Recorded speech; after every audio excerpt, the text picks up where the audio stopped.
Since leaving school at 17, I went on to college and studied visual communication, specialising in graphic design and marketing. I then got a job within the e-com industry as an e-com marketing design assistant. I now work as an e-com marketing design assistant alongside running my own business. Hi, my name's Ethan and I run Headprint Marketing. Did I struggle to find a niche? Absolutely. I think it's a big struggle, especially when you're young. You don't know what path to really take when it comes to these types of things, and specialising in one area and deciding for the rest of your life you might end up doing it. It's tricky, definitely.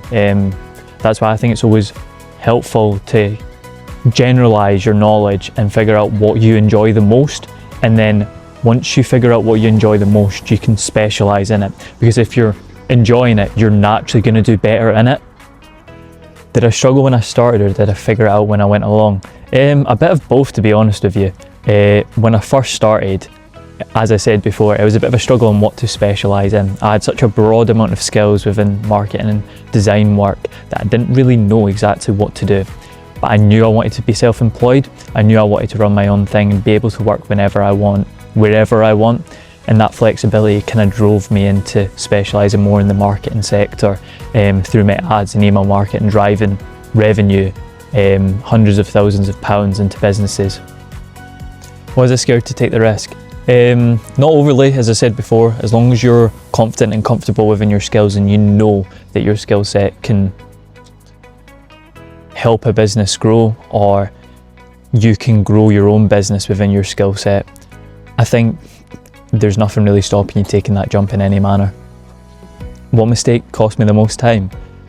Not doing the best research when it came to website builders. I've spent most of my life kind of building websites. I run it off of Wix, Ionis, I've done loads. But with so much developing nowadays where you can use AI to code for you, why wouldn't you do an easier alternative where you can get a modern, better looking website through AI, rather than having to spend hours on end building your own website? I used Lovable to build my website. It made it a lot easier with the fact that I knew what I wanted the design to look like. I fed the design into the AI and it coded it all for me. There's a few tweaks that you need to make and you need to pay for certain parts of it, but overall, if it's bringing you money and streamline through your business, absolutely, a website is the #1 way to go for that. What financial advice do I have for starting your own business? I think you really need to figure out what sort of business you have. If you're selling a product, you need to figure out how much the product's going to cost you, how much it's going to cost you to advertise, how much it's going to cost you to stock it. There's a lot of different things that you need to take into consideration. For my business, I obviously don't have an awful lot of outgoings for the fact that I'm working from home.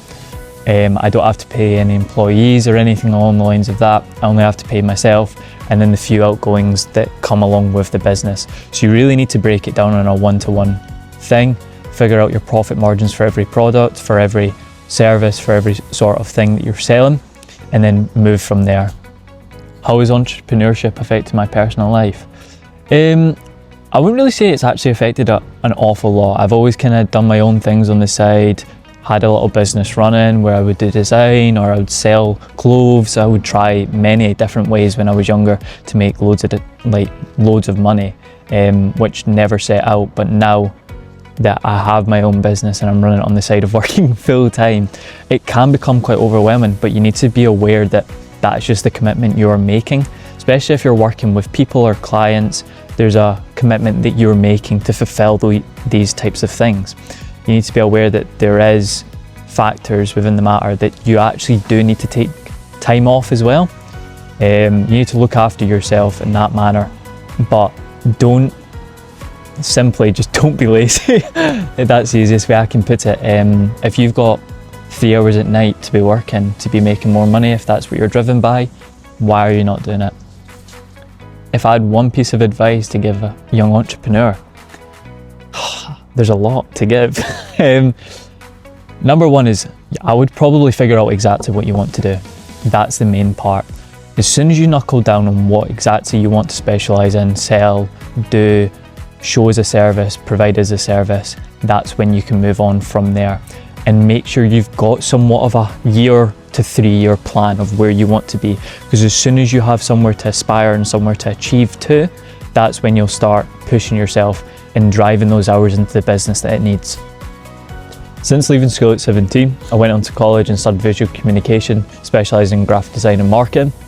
I then got a job within the e-com industry as an e-com marketing design assistant. I now work as an e-com marketing design assistant alongside running my own business.